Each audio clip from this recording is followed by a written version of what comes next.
Así que le invito, usted pueda acompañarme al libro de Isaías. Hemos llegado a la mitad del libro de Isaías. Vamos a casi ya terminarlo, 2 enseñanzas más, solo que la próxima semana pues pararemos por acción de gracias, pero terminaremos este año el libro de Isaías. ¿Qué vamos a estudiar ahora? La esperanza del que clama en el desierto. Mire, un pastor me dijo una vez, o por revelación o por trituración. Es decir, o aprendes por las buenas afuera del pez o aprendes dentro del pez, refiriéndose a Jonás. Y el punto es este, o aprendes por las buenas o aprendes por las malas, pero de aprender aprendes. Voy a hacer una pregunta. ¿Son buenas las aflicciones? Depende de los ojos que la veas, ¿verdad? Depende también de lo que estemos pasando. Probablemente la mayoría de nosotros dijésemos, no, pues casi que qué buenas, para anhelarlas, no, ¿verdad? Pero al final uno está ahí dentro, pues uno le hace buena cara. El salmista dijo, Salmo 119, 71, si lo ve en su pantalla, bueno es para mí ser afligido para que aprenda tus estatutos. Él les está diciendo una gran verdad. Él va a ser, si él es afligido, él entiende que va a aprender sus mandamientos, él va a aprender sus palabras. Creo que mientras uno está ahí, la aflicción nunca es buena. Pero al salir y superar la aflicción, creo que todos concluimos en que fue bueno ser afligido porque aprendimos X o Y cosa, o porque vimos la mano de Dios. Las personas pasan pruebas difíciles y de todo índole, y el 99% de los cristianos dice una frase para aconsejarlos o para consolarlos. ¿Cuál es? Hermano, yo sé que su pérdida ha sido difícil, yo sé que la ha pasado mal, pero a los que aman a Dios, todas las cosas les ayuda bien. Y buscamos la frase para poder consolar a las personas y consolar al corazón afligido. Pero dentro de la aflicción es necesario hacer 2 cosas por lo menos. Así que lo que vamos a aprender esta mañana es justamente eso, a la luz de Isaías. Es que si estás pasando un momento difícil, es momento de hacer 2 cosas. Número 1, de meditar y ser consciente del camino que tomaste por el cual estás en esa situación. Y número 2, esperar salvación que solo Dios puede darte. Esas 2 cosas debemos de aprender a hacer dentro de la aflicción. Brutal, esta mañana de eso se trata. Para eso vamos a estudiar el libro de Isaías nuevamente. Al inicio de esta serie, Isaías, juicio, esperanza y redención, lo que empezamos a estudiar eran los capítulos del 1 al 39 y hablábamos que Isaías se divide en 2 partes, del 1 al 39 y del 40 al 66. Pues la semana pasada terminamos ya con el capítulo 39 y ahora arrancamos con la segunda parte de Isaías, que es la parte donde Dios dará más esperanza al pueblo de Israel, al pueblo de Judá específicamente, pero es la parte que se vuelve un poco complicada de estudiar por la forma en la que es escrito. ¿Cómo así? Es escrito en futuro, pensando que nosotros ya salimos de la prueba, pensando que Israel ya salió del exilio. Así que él aparentemente escribe a personas que van a leer esto 150, 230 años más adelante. Y eso es lo que lo hace difícil de entender. Pero sin duda alguna vamos a hacer la lucha y vamos a entenderlo. Ahora bien, déjeme explicar un poco qué vamos a estudiar. Capítulo 39, aunque no lo leímos la semana pasada del todo, ni lo hablamos mucho, solo lo mencionamos por algunas cosas, termina así. Isaías termina profetizando que Babilonia, aquel que sería el aliado aparentemente de Judá, lo va a traicionar y va a conquistar Jerusalén, la va a destruir, va a llevar todos sus tesoros, va a llevar todos los utensilios del templo y va a llevar buena parte de los príncipes y la gente noble a Babilonia exiliados. Y va a empezar lo que la historia reconoce como el exilio en la tierra de Babilonia. Ahí nos quedamos. Entonces, a partir de ahí, Dios habla de nuevo a Isaías, haciendo ver y posicionándolo después del exilio. Lo que vamos a ver es aquello que va a ocurrir después de que Israel pase 70 años en el cautiverio babilónico. Es más, si nosotros sumamos más o menos del capítulo 39, donde se profetiza la invasión de Babilonia, hasta que sucede, hay como 150 años, más o menos. ¿Sí? Más, un poco menos, no importa. Y a esos 150, si fuese así, hay que sumarle 70 más que estuvieron en el exilio babilónico. Así que ellos van a estar más o menos exiliados o más o menos esperando el cumplimiento de esto 220 años más o menos. Sí, prácticamente puede ser hasta mentira, pero ellos van a esperarlo. Así que iniciemos. Al pensar que Judá está en el exilio, que va a salir de ahí, posicionémonos. Ellos estaban cautivos y de repente, ok, ya no, se pueden ir. Eso es lo que ellos van a escuchar ahorita. Todavía están allá y eso es lo difícil, espero no confundirlo. Ellos están escuchando el futuro. Capítulo 40, versículo 1, la esperanza que Dios empieza a dar desde el capítulo 40 al 66 es esta. Versículo 1 dice: consolad, consolad a mi pueblo, dice vuestro Dios.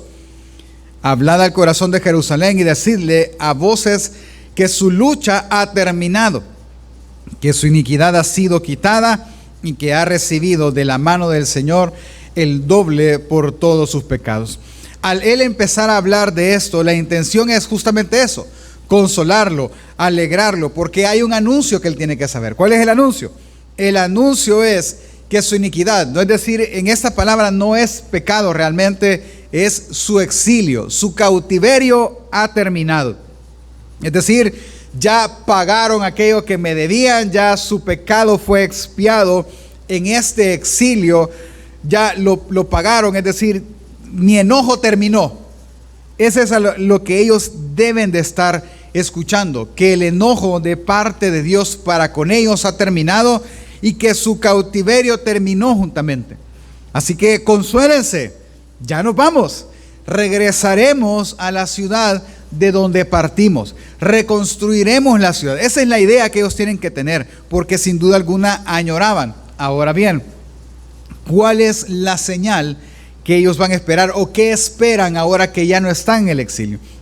Capítulo 3, versículo 5. 3, 4 y 5 del capítulo 40.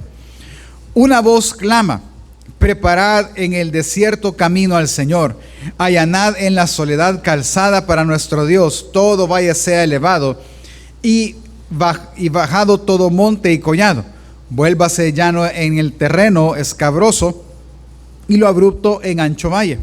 Entonces será revelada la gloria del Señor y toda carne a una lo verá, pues la boca del Señor lo ha hablado. Ok, si se fija la figura es curiosa, ¿verdad? Lo que él está diciendo a la voz que clama en el desierto. Él dice: allanad la soledad calzada, es decir, hazlo plano. Al valle, aquello que está abajo, levántalo. Y al monte alto, desciéndelo para que todo quede a un solo nivel. La intención es decir, ok, cuando todo esté arreglado, entonces será revelada la gloria del Señor. Cuando todo esté bien, entonces aparecerá ese resplandor de su gloria y todo ojo le verá. Nosotros probablemente ya entendimos que es, alguien en el Nuevo Testamento lo dijo, pero lo vamos a dejar ahí, porque tenemos que saber cómo se usó esto. Ahora bien, pero ¿quién es este Señor que vendrá? O sea, ellos entienden que es Dios, ¿verdad? Es el Mesías, es el Salvador, pero ¿quién es? ¿Cómo es Él? ¿Qué es lo que Él hará? Capítulo 40, verso 21 al 23. ¿Quién es este? Y Él hace la misma pregunta. ¿No sabéis? ¿No habéis oído? ¿No os ha anunciado desde el principio? ¿No lo habéis entendido desde la fundación de la tierra? Escuche quién es Él. Él es el que está sentado sobre la redondez de la tierra, cuyos habitantes son como langostas. Él es el que extiende los cielos como una cortina y los despliega como una tienda para morar. Él es el que reduce a la nada a los gobernantes y hace insignificante a los jueces de la tierra. Es decir, este que viene está sobre todas las cosas, es soberanamente, maneja todos. Él es el que viene. Él es el que aparecerá. La profecía describe la esperanza gloriosa en Dios. Y detengámonos. Ellos están exiliados, hermano. No pierda de eso. Ellos están viendo el futuro. Es decir, véalo de dos maneras. Una es que yo voy a enfrentar la situación, como lo hablamos la semana pasada, y yo voy a entrar a esa aflicción difícil. Pero ellos están oyéndolo estando adentro de la situación difícil, sabiendo que ya terminó. Es como que le dijeran a usted: mire, ¿usted está enfermo? Sí, mire, estoy enfermo. Y usted empieza un proceso de tratamiento. Pero cuando termina el tratamiento, el doctor viene y le dice: ok, confirmado, usted no tiene nada. Es eso justamente lo que están viviendo. Es esa alegría. Ya terminó el castigo. Ya Dios no nos va a castigar más, porque ya nos castigó. Pero, ¿se acuerda cuántos años iban a esperar esto ellos? Alrededor de 220. Pues Israel tuvo un pensamiento en su corazón. Versículo 27. ¿Por qué dices, Jacob, y afirmas, Israel: escondido está mi camino del Señor, y mi derecho pasa inadvertidamente a mi Dios? Esta frase suena como: ¿por qué me ignoras? ¿Sí? O sea, me dices que me vas a salvar, pero llevo tanto tiempo y no me salvas. Me dices que sí, yo soy el pueblo escogido, pero yo percibo que tú ignoras todo mi clamor y escondes de mí la solución. Ese es el reclamo ahora. Y entonces viene de nuevo el profeta y vuelve a contestar con una pregunta, versículo 28 al 31. ¿Acaso no lo sabes? ¿Es que no lo has oído? El Dios eterno, el Señor, el creador de los confines de la tierra, no se fatiga ni se cansa. Su entendimiento es inescrutable. Él da fuerza al fatigado, y al que no tiene fuerza aumenta el vigor. Aún a los mancebos se fatigan y se cansan, y los jóvenes tropiezan y vacilan. Pero los que esperan en el Señor renovarán sus fuerzas. Se remontarán con alas como las águilas. Correrán y no se cansarán. Caminarán y no se fatigarán. Ok, la conclusión a este punto es esta. Este capítulo resume los 7 que siguen. ¿Por qué? Porque a pesar de que Dios les ha dado una esperanza a este pueblo se ha fatigado en la espera. Este pueblo dice: no, quizás es mentira, no está pasando nada, porque tenemos años escuchando esto, años leyendo que Él nos va a salvar. Han pasado más de 200 años y Dios no nos salva. Ya no. Pero vuelve el profeta y les dice: tu castigo terminó, tranquilo, no te preocupes. De repente aparecerá su siervo, porque Él no te ha olvidado. ¿Acaso no sabes quién es Él? ¿Quién es Él? El Señor, la gloria del Dios, el que creó los confines de la tierra. Él no se fatiga, Él no se cansa, Él da fuerza al cansado, Él da aliento al que no lo tiene. Así que haz una cosa, Israel: espera en Él. No te desanimes, porque los que en Él esperan tendrán nuevas fuerzas.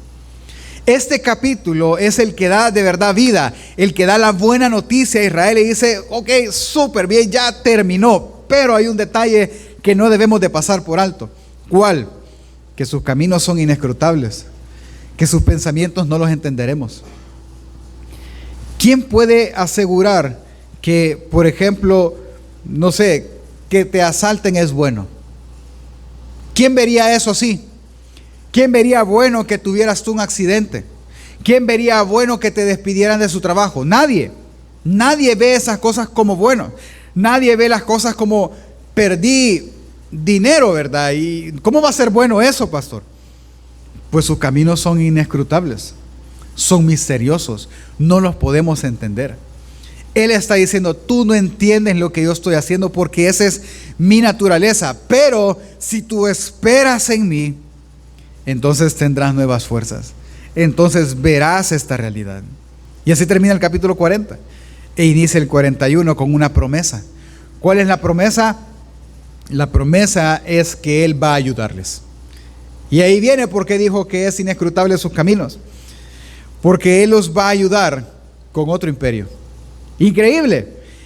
Piensen, viene un imperio, me destruye la ciudad y me lleva preso, me lleva a su ciudad. Y luego viene otro imperio y va a destruir Babilonia, va a atacar Babilonia, pero yo estoy en medio. Pero con esa destrucción Él me va a salvar. No se entiende, no, es que no espero que lo entiendas. Lo que espero que entiendas es que esperes. Simplemente, Esa es tu esperanza, ese es tu consuelo. Imagínese el consuelo, hermano.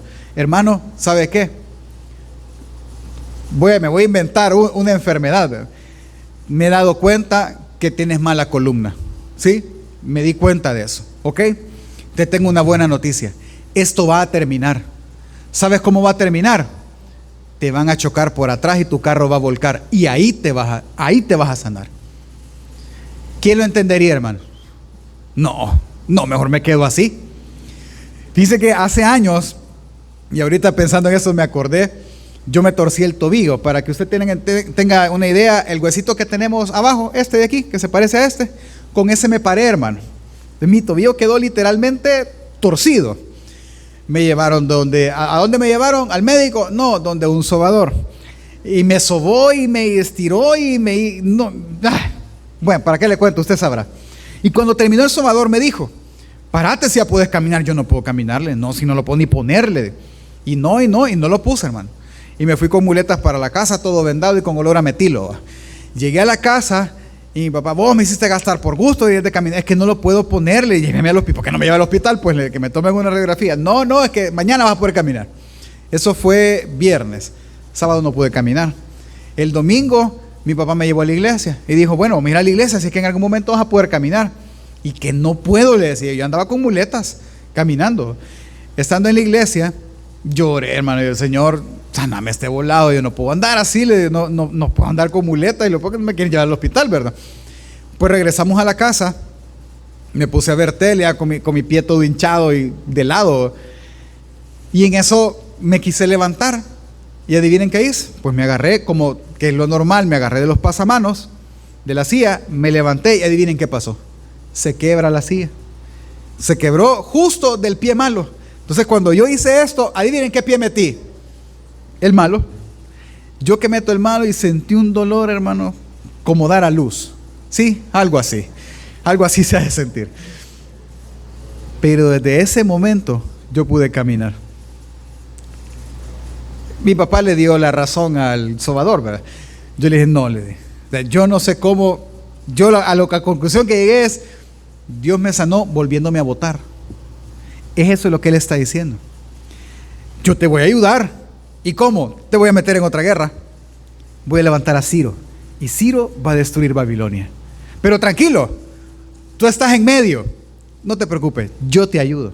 Y Él dice esto, acompáñeme, capítulo 41, versículo del 10 al 15. Dice, no temas porque yo estoy contigo. No te desalientes porque yo soy tu Dios, te fortaleceré, ciertamente te ayudaré. Sí, te sostendré con la diestra de mi justicia. He aquí, todos los que se enojan contra ti serán avergonzados y humillados. Los que contienden contigo serán como nada y perecerán. Buscarán los que riñen contigo, pero no los hallarás. Serán como nada, como si no existieran los que ya te hacen guerra. Porque yo soy el Señor tu Dios, que te sostiene tu diestra, que te dice, no temas, yo te ayudaré. No temas, oiga cómo le dice, no temas, gusano de Jacob. Vosotros hombres de Israel, yo te ayudaré, declara el Señor, y tu Redentor es el Santo de Israel. He aquí, te he convertido en tillo nuevo, cortante de doble filo. Trillarás los montes y los harás polvo, y los collados dejarás como hojarasca. Es decir, vaya, yo voy a mandar otra guerra sobre ustedes. Voy a levantar a mi siervo, le dice, del norte, que es el rey Ciro. Él va a destruir Babilonia. Tú vas a estar en medio, pero tú no te preocupes, yo te ayudo. La solución de Dios para librar a Israel fue otra invasión. Curioso. Y en eso debe consolarse, porque esa es una de las señales que el exilio terminó. Y llegamos al capítulo 42. Y es que en medio de esa circunstancia, Él empieza a hablar de su siervo. Ahora sí, del siervo que Él enviará. Acompáñenme el capítulo 42, verso 1. Dice, he aquí mi siervo, a quien yo sostengo, mi escogido, en quien mi alma se complace, he puesto mi espíritu sobre él. Él traerá justicia a las naciones. No clamará ni alzará la voz, es decir, no va a gritar, ni hará oír su voz en la calle. No quebrará la caña cascada, ni apagará el pálido mortecino. con fidelidad traerá justicia. No se desanimará ni desfallecerá hasta que haya establecido en la tierra la justicia y su ley esperan las costas. Ok, Él los pone en que, ni modo, van a volver a sufrir una guerra y ustedes van a estar en medio, pero no temas, yo te ayudo. Y en contraparte a eso, Él pone a su siervo y Él le dice, mi siervo vendrá y Él va a establecer justicia. Él traerá justicia fiel. Él no va a descansar hasta que establezca su ley, hasta que establezca su justicia. Cuando Él termine, entonces tendrás vida, tendrás un trato justo por parte de aquel quien Dios enviará. Entonces, mire, hasta este punto, ellos empiezan a recibir un montón de promesas, un montón de consuelo. Que me va a librar por medio de esto, vendrá el siervo, alguien clama en el desierto y empiezan a preparar los caminos. Empieza a moverse todo y sigue dándoles promesas. Capítulo 43, verso 1 dice, Isaías dijo, ahora pueblo de Israel, Dios tu creador te dice, no tengas miedo. Esta frase se repite un montón de veces en estos capítulos. Yo te he liberado, te he llamado por tu nombre y tú me perteneces. Aunque tengas graves problemas, yo siempre estaré contigo. Cruzarás ríos y no te ahogarás. Caminarás en fuego y no te quemarás. Si usted se fija, lo voy a leer en esta versión. Accidentalmente coloqué una versión errada ahí, pero ese texto usted lo conoce. 43:2, cuando pases por las aguas, yo estaré contigo. Y si por los ríos no te anegarán. Cuando pases por el fuego no te quemarán, ni la llama arderá en ti. Él no está prometiendo algo. ¿El qué no está prometiendo? Evitar la aflicción. No, Él no está prometiendo eso. Él está prometiendo a Israel que cuando Él esté en medio de la aflicción, a Él no le va a pasar nada. Eso es lo que Él está prometiendo. Entonces, si nosotros vemos ese consuelo, más que un simplemente llamado a un consuelo, o poner la esperanza en un consuelo, Él está haciéndolos creer más en Él. ¿En quién? En el siervo que Él enviará, en aquel que está anunciando la voz. Ellos tienen que entender que terminó, que Dios los va a salvar, aunque parezca que no. Aunque las circunstancias digan lo contrario, tranquilo, no te va a pasar nada. Yo te ayudo. Y eso es lo que tienen que tener seguro ellos. Capítulo 44, verso 26. Yo soy el que confirmo la palabra de su siervo y cumplo el propósito de sus mensajeros. Él dice de Jerusalén, será habitada, y de las ciudades de Judá serán reedificadas y sus ruinas levantaré. El que dice a la profundidad del mar, sácate y secaré tus ríos. El que dice a Ciro, Él es mi pastor y Él cumplirá todos mis deseos. Y dice a Jerusalén, será reedificada y al templo serán echados tus cimientos. Capítulo 46, verso 4. Aún hasta vuestra vejez yo seré el mismo, y hasta vuestros años avanzados yo os sostendré. Yo lo he hecho, y yo os cargaré, y yo os sostendré, y yo os libraré. Hasta el capítulo 46, desde el 40, Él desea consolarlos. Él desea darles paz. Él desea darle tranquilidad al pueblo. ¿Sí? Aún que ellos van a pasar aflicción, porque la van a pasar, porque véame acá, la aflicción no va a ser quitada. Es más, con aflicción los va a salvar, porque ellos van a estar en medio de otra guerra, Persia y Babilonia. Y en medio de esa guerra, donde Persia gane, cuando vean a Ciro rey, ellos dirán, ok, terminó. En algún momento nosotros debemos de regresar. En algún momento seremos nuevamente libres. ¿Por qué está tan seguro, pastor? Porque el capítulo 47 viene Él y les dice, algo tienen que estar seguros. En esa guerra, en ese conflicto, Babilonia perderá, porque Babilonia será juzgada. Babilonia será quitada de en medio y su oprobio con ella, su aflicción con ella. ¿Me doy a entender? Paremos aquí y analicemos todo lo que hemos aprendido del libro de Isaías. Dos cosas muy simples. Hermano, hay juicio producto del pecado, ¿sí? Eso es lo primero.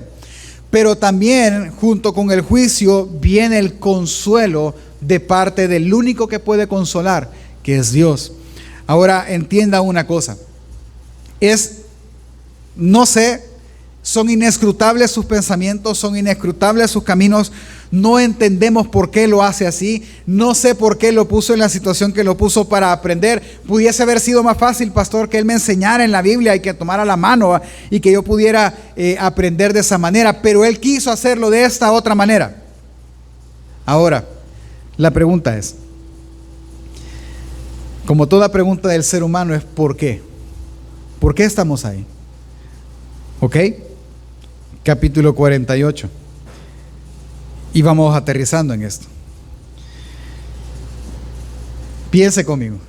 Si desde el inicio de la disciplina Israel sabe que va a salir de ella, ¿cuál es la gracia entonces? Vea esto conmigo, por decirlo así. Es como que si mis hijos pequeños vinieran y empezaran a hacer un berrinche por algo que quieren. Es que yo quiero esto, y me hacen el gran escándalo en el centro comercial. Yo les voy a decir, no, ahorita, no, va, ya dije que no, punto. Y van atrás mío llorando y renegando y haciendo todo. Y llegamos al vehículo, yo no digo nada, y ellos siguen renegando. Y llegamos a la casa y en la casa se enciende la ira del padre. Y les cae varas, hinchazos, cohetes, balazos, de todo, ¿sí? Y yo los castigo fuertemente en la casa. Y les digo, ok, esto les pasó por su berrinche, ¿sí? Ya están todos morados de las piernas, están todos castigados, pero es por su pecado que les pasó. Pero ¿saben qué? Se los voy a comprar, papá. ¿Qué pensaría usted? Y entonces, ¿para qué les pegó, pastor? O sea, si usted iba a hacer eso al final, ¿para qué el show para qué los gritos, verdad? Y la silla eléctrica y todo lo que usted, ¿para qué hizo eso, pues? ¿Me entiende? Esta es la misma posición de ellos. Si nos vas a castigar, si nos vas a destruir, si poquito vamos a sobrevivir, pero pues sí, entendemos que es la gravedad del castigo y te clamamos y sabemos que ya hay sentencia de castigo, pero ahora nos dices que nos vas a salvar y que nos vas a consolar y que va a venir alguien a rescatarnos y que a pesar de lo malo que estemos viviendo no nos va a pasar nada. Entonces, ¿por qué lo haces? Entonces, ¿cuál es el fin? ¿Cuál es la intención de meternos en aflicción? Si en aflicción, disciplina, juicio, proceso, como quiera llamarle, o circunstancias, ¿cuál es el punto de estar ahí entonces, pastor? Si Dios antes de castigarnos nos consoló diciéndonos que no nos va a pasar nada. El punto son dos. La intención son dos y nosotros la vemos en el capítulo 48. Acompáñeme, por favor. En el último capítulo de esta parte, él dice, versículo 4, por cuanto sé que eres obstinado, que tendón de hierro es tu cerviz, y de bronce tu frente, yo pues te las declararé desde hace tiempo, antes que sucedieran, te las proclamé, no seas que dijeras, mi ídolo las ha hecho, y mi imagen tallada o fundida las ha ordenado. En palabras más simples, él está diciendo, me voy a quitar los lentes para que vea, esa parte del tendón de hierro es tu cerviz o es tu frente, es que ellos están así, inconformes, ¿sí? Cuando alguien está inconforme hace esto, pensando y meditando. Pues él se refiere a esta parte que jala y a estar así, que es tan fuerte, es de hierro, dice, pero él es tan obstinado en estar pensando justamente en eso, que sabes que para qué lo hice. Te anuncié que te salvaría, para que supieras que quien te salvaría sería yo, no tus ídolos, no tus recursos, no tus alianzas. Yo te salvaría. Yo te puse en ese lugar para que veas una sola cosa. ¿El qué? Que solo yo puedo salvarte. Punto. Así que cada vez que una persona está en una situación difícil, en una circunstancia, en un proceso, en un juicio, como quiera llamarle, disciplina o castigo, una de las intenciones de Dios es que estemos 100% seguros de que solo Él puede salvarnos. Nada más. Nadie más puede salvarlo de ahí. Nadie más, ni abogados, ni bancos, ni dinero, ni familia, nadie. Dios moverá lo que tenga que mover para salvarlo. Él, nadie más. ¿Cómo salvó a Israel del exilio babilónico? Con otro rey. Y a ese rey Él lo hizo como Él quiso. Ese rey pagó la construcción de Jerusalén. Ese rey pagó la construcción del templo. ¿Por qué lo hizo así? Porque Él puede hacerlo así. Y quiere hacerlo así. Entonces, ¿por qué nos mete, pastor, Dios en aflicciones cuando nos puede enseñar aparte? Porque Él quiere que entendamos, primero, que solo Él puede salvarnos. Yo me acuerdo que una de mis oraciones antes de casarme era: Señor, probame antes, ¿verdad? Para que en mi matrimonio yo no pase aflicciones, ni angustias, ni lipidia, ¿verdad? Y cabal, hermano, no, si es que antes de casarme fue terrible el trato de Dios conmigo, pero fue espantoso. Yo le contaba a mi esposa después que, mira, o me comía un pan o me iba en el bus. Adivina qué hacía, me comía el pan y me caminaba para mi casa. Así fue de difícil eso. Pero yo pensaba y decía: pero mi matrimonio no va a pasar. ¿Y sabe qué? Pasó. Volvió a pasar. Porque primero, yo no soy quien decirle a Dios que haga. Segundo, Él debe de enseñar a todos nosotros que el único que salva es Dios. El único que puede sacarnos de una situación complicada es Dios. Y la única forma de aprenderlo es en la situación complicada. Es la única forma de aprenderlo. Así que estás en la situación complicada. Número uno, apréndelo rápido. Solo Él puede salvarte. Así que solo de Él puedes esperar, porque los que esperan en el Señor tendrán nuevas fuerzas. Correrán y no se cansarán. Porque ¿acaso no lo conoces? El Dios eterno es el creador de los cielos y la tierra. Él da fuerza al cansado. Él no se cansa. Él no se fatiga. Él hace lo que tenga que hacer para que tú entiendas y yo entienda que solo Él puede salvar. Y número dos, que es lo otro que nos hace, por lo que nos hace pasar disciplina, castigo, juicio, proceso, como quiera llamarlo, es que Él quiere hacernos conscientes de nuestro actuar todo el tiempo. Lo que Él quiere que hagamos es que meditemos. Lo que Él quiere es que nos purifiquemos. Él quiere ser el purificador, haciéndonos pensar qué es lo malo que nosotros hemos hecho. Porque vea al de la par, véalo con dolo, santo no es, hermano, ¿sí? Algo ha hecho. ¿Sabe que esta es la línea delgada que siempre hemos hablado en esta serie? Es que yo no, o sea, no sería correcto que alguien me dijera: pastor, la estoy pasando mal. Algo has pecado. ¿Qué has pecado? O sea, no sería ético, ¿sí? No sería correcto, porque Él está buscando consuelo y yo voy a venir y sembrarlo con un machete, ¿verdad? No sería bueno, pero no podemos dejar de dudar eso. No podemos dejar de pensar que, hermano, hemos pecado. ¿Amén o no amén? ¿Hemos pecado? Claro. Entonces en algo debemos de meditar. Es que las cosas que nos pasan no es porque, en lo que el Señor ahí agarraba una página, lo atropelló un carro a usted y Él no se fijó. No son así. Dios hace que Él controla la historia. Él hace que las cosas pasen. Entonces Él dice, cuando ya está dando como la retroalimentación a Israel, en el capítulo 48, dice en el verso 10 y 11: he aquí, te he purificado, pero no como a plata. Te he probado en el crisol de la aflicción.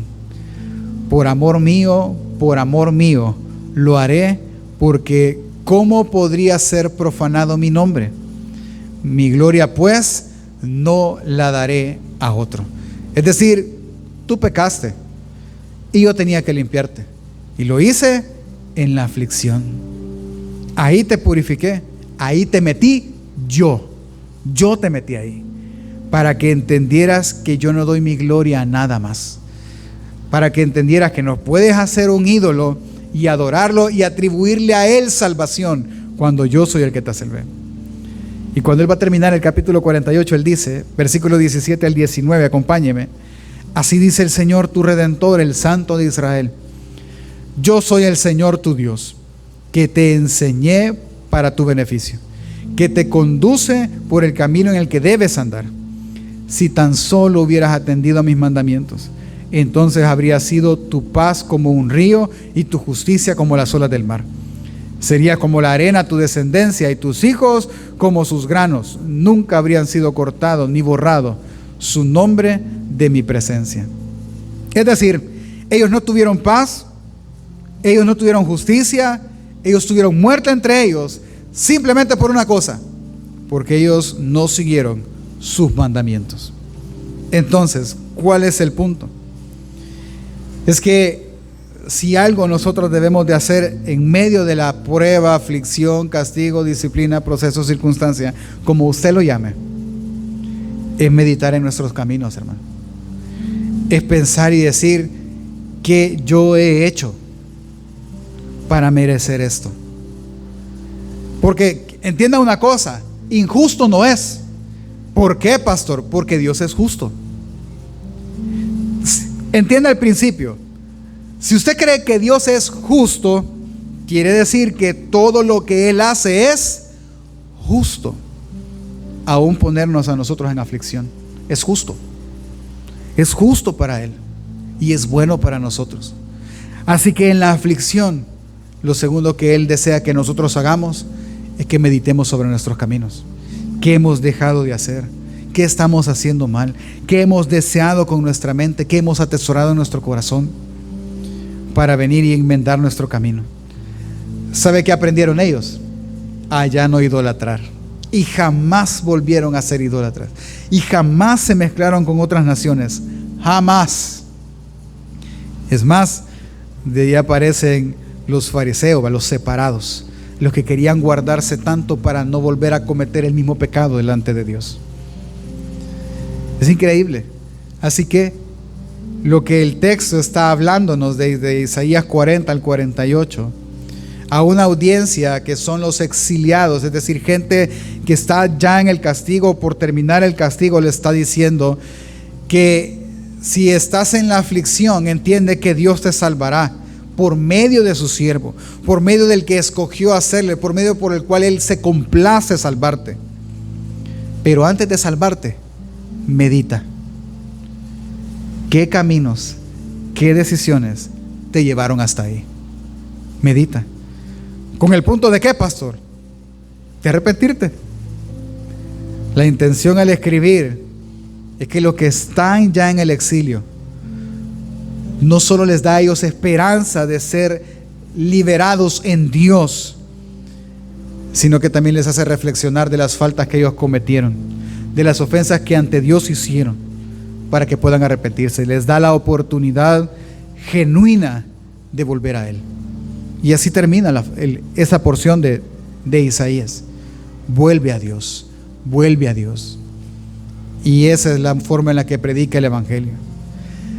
Mucho tiempo después, y véalo conmigo, muchos años después, pero muchos años después del exilio, otros profetas, otras historias, llegó el tiempo en el que esta palabra se cumplió. Acompáñeme al Evangelio de Juan rápidamente y vamos aterrizando.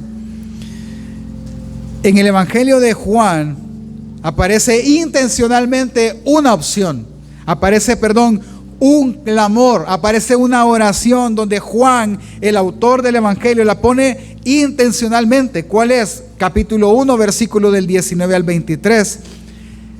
Él está hablando y está poniendo las bases de todo su Evangelio y dice, hablando de Juan el Bautista, que apareció para preparar el camino del Mesías. Él dice, este es el testimonio de Juan, hablando de Juan el Bautista.